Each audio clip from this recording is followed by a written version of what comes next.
This is News 10 Mornings. Good morning, everyone. Today, Monday, the 27th of July. I'm Walt Gray, filling in for Mr. Dan Elliott this morning. And I'm Irene Cruz, and guess what? Melissa Crowley's back. I know, on a Monday, so double trouble. No, wow. Yeah. I feel like I should introduce myself. Irene, oh, Melissa. Hi, Melissa. Very Mr. nice Gray. to meet you. Why, nice to see you again. And of course, Darla, we got our morning hug. Yes, we did. And Rob's not back yet. He'll be back tomorrow, though. Yeah, so both a little vacation time. Today. Yeah. So everybody's good?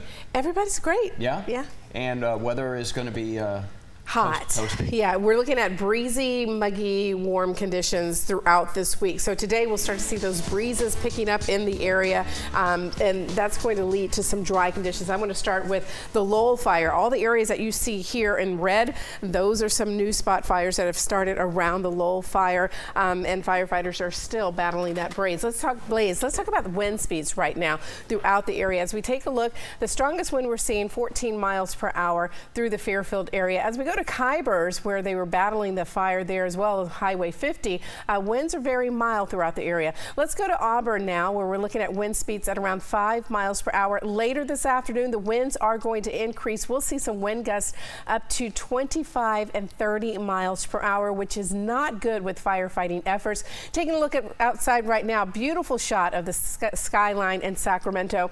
Temperatures are in the 60s, but we are going to warm up. We'll see highs today, mid and upper 90s, some triple digits in some locations, but I'll have more widespread triple digits coming up in the 10-day planner. Walt? All right, thank you, Darla. It has been a busy day for firefighters around Northern California the last 3 days. The Rag Fire near Lake Berryessa has burned since Wednesday. The Kybers fire sparked on Thursday, and the Lowell fire began on Saturday. That fire remains our most active fire, burning near the community of Alta, and that's in Nevada County. And it was a dangerous weekend for firefighters fighting the Lowell fire. 4 firefighters ended up at UC Davis Medical Center with burn injuries. That's where News 10's Haley Gunther is standing by live with the latest details. Haley. Well, good morning. It's definitely been a scary couple of days for not only all of the residents in that area, but also our first responders. This morning, a U.S. Forest Service firefighter is still in the hospital recovering after suffering burn injuries battling the Lowell fire. Now, 3 other firefighters, 2 with CAL FIRE and 1 other with the U.S. Forest Service, were also airlifted to UC Davis Medical Center after suffering burns. They were expected to be treated and released last night, but they may still be at the hospital here. The fire broke out Saturday afternoon in a mountainous area near the community of Alta. That's about 50 miles east of Grass Valley, and it's currently threatening 1,800 structures. 1,100 firefighters are still trying to contain a fire that is now 1,500 acres. It's only 15% contained at last check, and the steep terrain and dry conditions are only making firefighters' efforts more challenging. Mandatory evacuations are in place for some residents in the communities of Red Dog and Ubet. An evacuation center is set up at Nevada Union High School in Grass Valley. No word yet what caused this blaze. Firefighters are telling us that all remains under investigation. And coming up at 5 o'clock, you can hear from some of those terrified homeowners and how they're dealing with this fire. Reporting live, I'm Haley Gunther, News 10. Haley, thank you. While firefighters are doing everything they can to protect the 1,800 structures in harm's way in the Lowell fire, hundreds of people have been making evacuation plans, with some already leaving their homes, hoping firefighters can prevent any damage to structures. I'm optimistic. I mean, I feel like these buildings have been in here. My house was built in 1870, that's 1850, that one's 1856. There's a reason they're still standing. So how bad is this fire season so far? Wildfires have scorched 5.6 million acres across the U.S. as compared to just 1.5 million acres a year ago. Well, CAL FIRE crews initially estimated the Lowell fire at 4,000 acres, but on Sunday morning that acreage was reassessed to be 1,500 acres. That's a big change, so we wanted to know why those two estimates were so far apart. There was a huge plume of smoke, very difficult for us to really get a good estimate.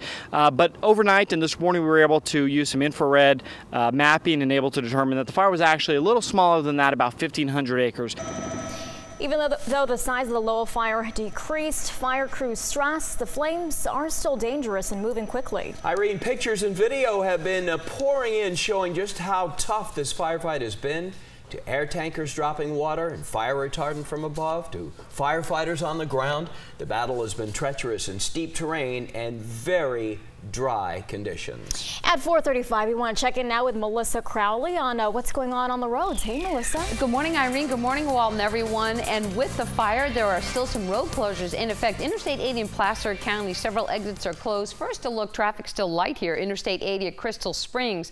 The road closures on Interstate 80 include predominantly the exits, starting at exit 139 all the way to 145. What does that really mean? Several exits in Placer County not an option, and a couple of other road closures. Highway 20 near Lowell Hill as well, and also Interstate 80 at the Secrettown exit. That's actually exit 149. So a fairly wide path of exits closed as this firefighting effort continues, and that portion of Highway 20 as well. We'll certainly keep you posted throughout the morning and on news10.net. Now, as you continue on Interstate 80 westbound, construction work top of town. Don't forget about that. That new one started westbound over the weekend, and that's this area in Natomas. There's an express lane westbound now. Looking finishing things up here, wide shot of our roads on this early Monday morning. 99 doing well from south of town. No issues to report on 50 and 80. Your super commute off to a good start. Back to you, Melissa. Thank you. The Lowell fire isn't the only wildfire burning in Northern California. We can tell you this morning that the rag fire burning near Lake Berryessa is now 60% contained after burning 6,900 acres. The fire destroyed one outbuilding, a tent trailer, and damaged one home. All evacuation orders have been lifted, and over 1,000 firefighters are still fighting the rag fire. And crews say the Kybers fire is now almost completely contained. The Forest Service decreased the official fire size from 200 to 98 acres. No word yet on what officially caused any of these fires, but car fires are suspected. And the two suspects in last summer's Stockton bank robbery and shootout are expected to enter pleas during a hearing this morning. Today, the judge will decide whether to provide the defense with the names of the grand jurors who brought the indictment. Prosecutors are seeking the death penalty for Jaime Ramos, the surviving bank robbery and chase suspect. Another man, Pablo Rubalcaba, faces life in prison for driving the getaway car. During the crime spree, a hostage, Misty Holt Singh, and two other suspects were killed. The trial is expected to start next year. And Covered California, the state's health insurance marketplace, is announcing their rates for 2016. Prices for individual health plans are an indicator of affordability. There is growing concern nationwide that some insurers are seeking double-digit price increases. This comes after the agency faced challenges keeping their customers. According to analysis by Avalier Health in April, California ranked in the bottom 5 states on overall growth during this year's enrollment period. Top stories we're following for you bright and early on a Monday morning. 2 children are okay after the vehicle they were in was carjacked from a Sacramento gas station. Happened just before 11 last night at the Valero on Broadway near Riverside. Sacramento police say their mom went inside to pay for gas, leaving her 3-year-old and 5-year-old inside the car. The keys were left in the ignition. When she came back out, the car was gone. The carjacker let the kids out at a nearby Del Taco once he realized there were children inside. Information about the suspect is yet to be released. Glad to know those kids are okay. Tracking down bike thieves in Sacramento, it's getting easier, especially since some criminals are stealing them over and over and over again. 36-year-old John Kirkman took the bait, but he didn't learn the first time or the second or even the third. He was picked up on P and 15th over the weekend after trying to steal a bait bike for the 3rd time. The bait bike program has helped police lock up thieves for the last year and a half. They've made 8 arrests in just the past few weeks. We were able to track them. We put out various different bikes that look like anybody else's bikes in the community. We may lock them up in bike racks, we may lock them up by themselves, and we may lock them up to any businesses or any homes nearby. Sacramento police encourage bicycle owners to register their bikes with the police department. This helps them return recovered bikes to their owners. New warning signs near the free life jacket rentals are up along the beach where the Sacramento and American rivers meet. The signs are warning people about the dangers in the river and reminding everybody wear a life jacket. Strong currents can pull swimmers under the water. There are no lifeguards on duty. 5 people have drowned at nearby Tuscarnia Park in recent weeks. A California Highway Patrol helicopter crew saved the day for a stranded hiker at the Emerald Pools in Nevada County, and it was all caught on camera. On Friday, a CHP helicopter was looking for Anthony Rossone. He went missing while out on a hike with some friends. He had injured his knee and wasn't able to walk any farther. It was already dark at the time, so the chopper crew used night vision goggles and a high-definition infrared camera system to spot Anthony. It took them about an hour to find him, but CHP says they were unable to land there because of the rocky terrain. They told him to stay put and wait until the morning for help. The next morning, the chopper crew hoisted him up and flew him to a landing zone where he was then taken to the hospital. All right, let's see what's happening across America right now. Funeral services will be held today for two of the victims in that Louisiana theater shooting rampage. Police say two women were killed last week by John Hauser. The 59-year-old man with a history of mental illness stood up during a showing of a romantic comedy and started shooting into the crowd. Investigators have now learned he was able to buy his gun at an Alabama pawn shop last year, despite a documented history of mental illness. Hauser shot and killed himself after officers arrived at the scene. 9 others were also wounded in the attack. In the meantime, the daughter of the late Whitney Houston and Bobby Brown has died. 6 months ago, Bobby Christina Brown was found unresponsive in a bathtub. The 22-year-old died Sunday in a Georgia hospice. Authorities say an autopsy will be needed to evaluate what led to her death. Bobby Christina was 18 when Whitney Houston was found dead in a bathtub in a California hotel 3 years ago, just before the Grammy Awards. In the Bill Cosby sex scandal, a powerful cover story in today's New York Magazine. The black and white cover pictures 35 women who told the publication they were assaulted by the comedian. There's also one empty chair you see there to represent any other women likely to come forward. They all agreed to be photographed for the article, illustrating Cosby's alleged decades-long pattern of sexual assault.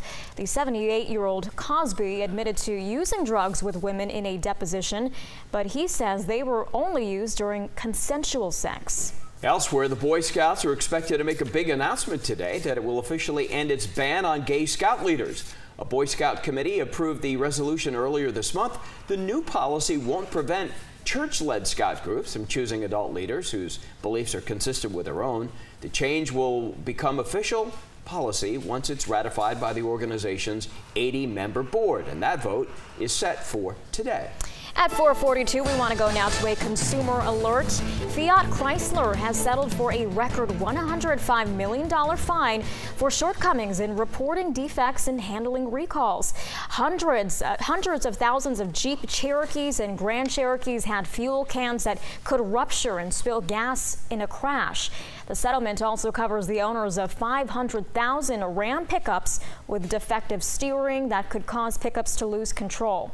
Owners can trade in their vehicles or get money from Fiat Chrysler to have them repaired. On now to your money headlines at 4:43. Gas prices could be heading for a drop. That's according to a recent survey by industry expert Trilby Lundberg. They say California saw recent price hikes due to a brief supply shortage. Supplies are flowing again, and pump prices are poised to drop. In Sacramento, the average price right now is $3.38 a gallon. Stockton, $3.37. Modesto, just below that at $3.34. And while we're still waiting for that drop, these prices are about 15 cents higher than just a month ago. When will they drop? Really? You're in California. I really wish they could go lower than that. But what do you like, $2 a gallon? That would be nice. What would make Irene happy right now? Well, good luck with that. Okay, it is now 4:44, and we are checking in now with Melissa Crowley with how things are looking out on the roads once again. Hey, Melissa. Good morning. Does it make you feel better? When I was in Massachusetts, it was just a wee bit lower. How much lower? A couple cents, but hey, we'll take it. Good morning, everyone. I did want to talk about something top of town in our traffic outlook. Well, I know this is your favorite part of the morning show, and what it basically does is put something in the spotlight to help you save less time in traffic, and that maybe, Irene, will save you a couple cents off gas. So westbound 80 top of town this weekend, something new. Those express lanes started westbound. We've been dealing with the eastbound work, and now express lanes are westbound 80 from Longview to Northgate. It eventually will be extended and include Truxell, Interstate 5 as well. But right now, be prepared for that. So if you're local in the area, stay in the right lane for the exits. If you're trying to get through quickly, use that express lane westbound 80. Here's how we're looking right now. In the afternoons, not too bad, but when we look ahead towards the evening, between 5:30 and 7, we see a lot of congestion. That's our traffic outlook for that specific area. And in the Bay, off to a good start. We don't really see things start to thicken up over the Bay Bridge till a little bit closer to 7 a.m. So maybe you can rise and shine a bit later if you're headed towards the Bay Area, at least up till 7 o'clock. Back to you. All right, thanks, Melissa. Your time right now, 4:45. Coming up on News 10 mornings at 4:30, Mother Nature is going to be letting us know that summer is definitely here. Yeah, so say goodbye to those 80s and hello to triple digits. Just how soon we will see it over 100. Darla's got that work week forecast coming up next. It is 4:48. Good morning. Let's check in now on our state's drought crisis. State officials say they are struggling to keep portions of the Sacramento-San Joaquin River Delta fresh from salt water. The Stockton Record newspaper reporting over the weekend that water from the San Francisco Bay is pushing inland due to low river levels from the drought. The state is asking regulators to temporarily weaken salt standards to hold back more bay water. But officials say even those weakened standards have been passed in 2 locations, the Sacramento River at 3 Mile Slough and another at Jersey Point on the San Joaquin River. At 4:48, we are checking in with News 10's Darla Givens, and those triple digits are once again on the horizon. Not exactly prime conditions to help us out with this drought right now, Darla. No, not at all. I mean, we're looking at dry conditions out there, and with the heat headed our way, those dry northerly winds will continue to dry out. Here are the latest drought numbers. We haven't changed over the past week. We're still 46% of the state under an exceptional drought. And the reason why, look at how dry it has been. I mean, last year at this time, we had only 9 inches of rain. We averaged about 18 inches of rain by this time of year. And since October 1st, we've had about 15.5 inches of rain. And we don't have anything on the horizon. As we take a look at the satellite and radar, everything is dry throughout the state. We had a little bit of moisture moving through to the northern portion of the state, but it's now pushed off to the east. And with high pressure building in, we're going to see those strong northerly breezes. We'll get some wind gusts this afternoon to around 15 to 20 miles per hour. 18 miles per hour for Sacramento, 22 in Fairfield. And we're going to see this pattern over the next 24 to 48 hours. Well, we'll see some pretty strong winds out there. Outside right now, we do have clear skies. Right now, it's going to be the mildest part of the day with 63 degrees. So if you want to get out and exercise, do it now. 65 at 7 o'clock, 87 at noon. And when you're at 87 degrees at noon, you know it's going to be a very warm afternoon. 94 degrees at 3 o'clock, but that's not going to be the high. That's not where we're going to top out. 69 in Modesto right now. You're close to 70, 68 in Oroville, and we're in the 60s for the foothills with 43 degrees in Tahoe at this hour. Temperatures are up over 24 hours ago, especially through the valley. A little cooler for the foothill locations, but these numbers are going to climb throughout the day as that high pressure continues to build in. 76 in Tahoe today, 91 in Placerville with 92 in Jackson. Temperatures in the Sierra are even going to warm, 88 degrees. And looking ahead, you're going, whoa, wait a minute, showers and thunderstorms. Yes, we'll see that monsoon moisture returning by the end of the work week. So prepare for that if you're headed to the high country to go camping. 73 degrees in San Francisco today, 85 in Napa, 93 in Fairfield. Temperatures will be in the mid and upper 90s for the northern San Joaquin Valley. Lots of sunshine in the area. We could see some triple digits today, 100 in Roseville, also for Folsom. Otherwise, we'll see mid and upper 90s throughout the valley. Triple digits tomorrow, more widespread, and that's going to take us right on through to the end of the work week and even the start of the weekend. It's going to be hot with temperatures in the upper 90s to right around 100. Missy, hi, welcome back. Good morning, Darla. Thank you. And you were amazing, holding down the traffic for a few days as well. Sure appreciate that. This girl's multi-talented. All right, enough compliments. Let's continue on. Interstate 80 with the Bay Bridge. We're off to a pretty good start this morning. No major headaches or delays, and that's corresponding with our drive times. Interstate 80 included from Davis, Fairfield, all the way over to the Bay Bridge. How about the Tracy Triangle on 205 all the way to Vasco Road? So far, so good. Just stepping into the yellow. What that means is a few brake lights starting to build. The other traffic-related issue is in terms of the firefight effort that continues with the Lowell fire. What is closed a fairly large portion of Interstate 80 exits, predominantly in Placer County, including exits 139 to 145. Also, the Interstate 80 Secret Town exit, that's 149, and then Highway 20 at Lowell Hill Road. That area remains closed as well. We'll certainly keep you posted. 50, we're told, everything open and clear, at least for your travel plans back and forth towards the Sierra. 50 into Sacramento, no major headaches or delays. How about your downtown commute from West Sacramento, doing well? Interstate 5 into Thomaston towards the airport, no problems. State Fair's wrapping up. Wonder how many corn dogs Walt Gray ate. And don't forget, by the way, things are looking good into downtown. Back to you. Are you saying I look fat? No, I just know you enjoy the fair food. Yeah, I'm not a corn dog guy. I'm not a big corn dog guy. No? All right, thanks for clearing that up. Everything else is in play, though. Okay, back to you. Melissa tiptoed around that one. Yeah, she did. I think she did say I was a little chubby. Right? No. That's what I was feeling. Oh, my goodness. 4:53, and in the life section, the California State Fair has come to an end. A lot of people turned up yesterday at the fairgrounds to celebrate on the final day. Organizers say they are thrilled with this year's attendance, and they've had more than 3,000 exhibits and events taking place at the fair over the past 17 days. They will never tell you what the attendance is, though. Why is that? You got to put in some public records request at the end. I don't know. It's a big guarded secret. They never tell you what the attendance is until maybe a couple of weeks from now, but I think it was okay this year. Cool. All right, coming up on News 10 Mornings at 4:30, if you're good with numbers, this job may be just for you. We've got Who's Hiring coming up next. It's time now to talk jobs in today's Who's Hiring. Stanislaus County looking to hire an accountant.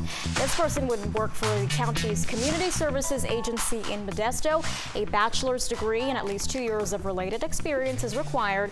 To apply, you can visit stancounty.com and click on the Human Resources tab. Well, as you know, toddlers are very picky eaters. One mom from Australia may have solved how to get hers to eat healthy food. So every day, she makes her son Jacob nutritious snacks in the shape of his favorite cartoon characters. Oh, how cute. There you go. This one is Gonzo and Fozzie Bear from the Muppets. How about SpongeBob and Patrick eggs? All right. Wow, that's creative. All right, let's take a page out of Dr. Seuss here with the Lorax using pancakes, oranges, and watermelon. That's a lot of work. I love that. It sure is. This is Mom of the Year. And of course, kiwis in the shape of Shrek. She posts all of her photos on her Instagram account. Love it. Our kids don't eat anything healthy, so I got to give her props for giving that one a good shot. You know what we're told to tell them? Broccoli are leprechaun trees. It works with our youngest, but our older's not. Leprechaun trees? Leprechaun trees. Leprechaun trees? Yeah. Whatever Cauliflower, works, part of I the guess. forest. So, I don't Hey, know. whatever works. Do they eat, though? Yeah, she does. Should I eat them? Okay. Yeah. You know what? notes, Let's guys. just leave that. How are you going to top leprechaun trees? trees. Lucky Charms. We'll be back.